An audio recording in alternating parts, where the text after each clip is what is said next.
22 तारिखनि मोनायाव आसाम अरुणाचल बर्डार राजगर लामा ओरै सानजाथिंजाय स्टिल फेक्टरि आरो सोनाबहा क'क्राझार गेजेराव थानाय टार्निं लामायाव गंसे स्करपिय'आ मोनानि समाव टार्निं लास्लाबनो हायैयाव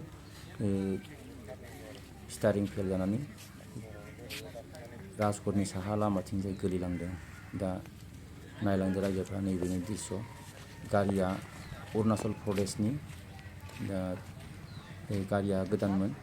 दा मोनानि समाव सालायनायाव साखाथियाव गोदानै कारेन्ट खुन्था गायदोंमोन, स्टिल पल, बेवहाय नांनानै दा नांथानानै दङ गारिया।